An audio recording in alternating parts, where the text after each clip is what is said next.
الحمد لمن تفرد به القدم فكل شيء ما سواه مسبوق بالعدم، والصلاة والسلام على سيد العرب والعجم وعلى آله وأصحابه مصابيح الظلم. أما بعد، فأعوذ بالله من الشيطان الرجيم. بسم الله الرحمن الرحيم. لقد رضي الله عن المؤمنين إذ يبايعونك تحت الشجرة، وقال النبي صلى الله عليه وسلم: إن عثمان رجل حي، أو كما قال عليه الصلاة والسلام.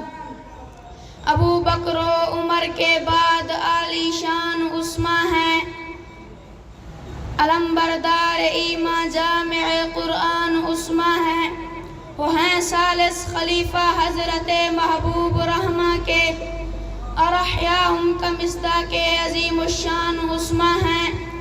اگر عشق محمد مصطفیٰ ایمان ہے اپنا، اگر عشق محمد مصطفیٰ ایمان ہے اپنا، تو اس عشق محمد مصطفیٰ کی جان عثمان ہے۔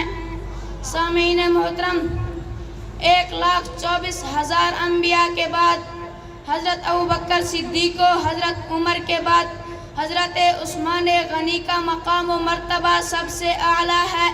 حضرت عثمان غنی کے بلند مقام ہونے کی ایک وجہ یہ ہے، آپ صحابی رسول ہیں۔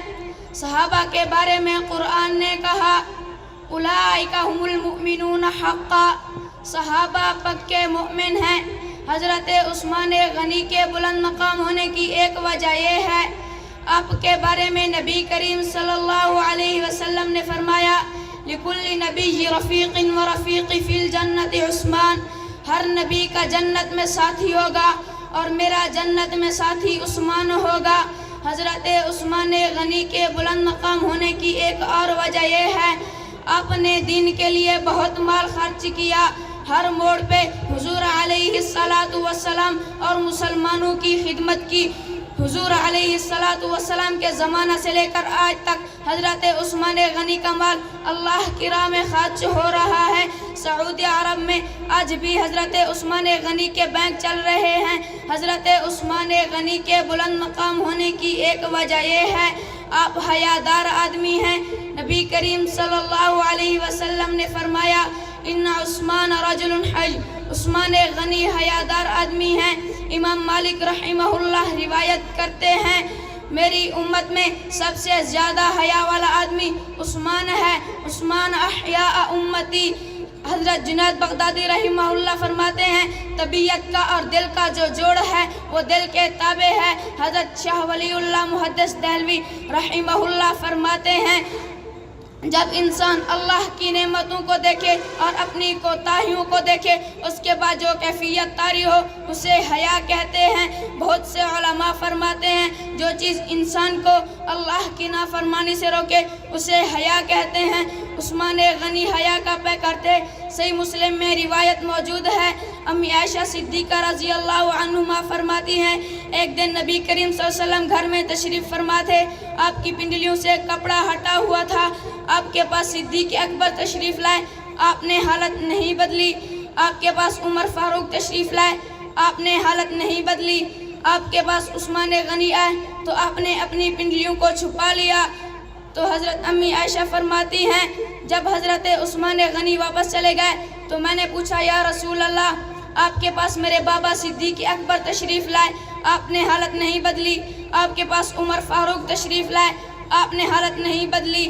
آپ کے پاس عثمان غنی آئے تو آپ نے اپنی پنڈلیوں کو چھپا لیا، اس کی کیا وجہ ہے؟ تو نبی کریم صلی اللہ علیہ وسلم نے فرمایا: الا استحیی من رجل تستحیی منہ الملائکہ، اے عائشہ، میں اس شخص کا حیا کیوں نہ کروں جس کا حیا فرشتے کرتے ہیں۔ اسی موقع پر شاعر نے کیا خوب کہا ہے: فرشتے جن سے شرماتے نبی جن سے حیا کرتے، فرشتے جن سے شرماتے نبی جن سے حیا کرتے، حیا میں سب سے بڑھ کر کامل ایمان عثمان ہے۔ سامعین محترم، نبی کریم صلی اللہ علیہ وسلم نے فرمایا: الحیاء شعبۃ من الایمان، حیا ایمان کا حصہ ہے۔ جس آدمی میں حیا ہو اس کے پکے مومن ہونے کی دلیل ہے۔ تاریخ کی کئی کتابوں میں موجود ہے حضرت عثمان غنی غسل خانے میں برہنہ ہو کر غسل نہیں کرتے تھے۔ سامعین محترم، حضرت عثمان غنی کے حیا کی گواہی حضور نے بھی دی۔ حضرت عثمان غنی کے حیا کی گواہی فرشتوں نے بھی دی۔ حضرت عثمان غنی کے حیا کی گواہی تاریخ لکھنے والے مؤرخین نے بھی دی۔ بس آخر میں حضرت عثمان غنی کے حیا کے بارے میں صرف اتنا ہی کہوں گا، پاکیزہ کس کی سوچ ہے قرآن کی طرح، ملتا ہے کون موت سے عثمان کی طرح۔ کس ہاتھ کو نبی نے کہا غنی کا ہاتھ، کس ہاتھ کو نبی نے کہا غنی کا ہاتھ، بیعت ہے کس کی بیعت عثمان کی طرح۔ رکھا ہے کس کے سر پر حیاداروں کا تاج، رکھا ہے کس کے سر پر حیاداروں کا تاج، کس کی آنکھیں ہیں عرش کے مہمان کی طرح۔ ما علینا الا البلاغ۔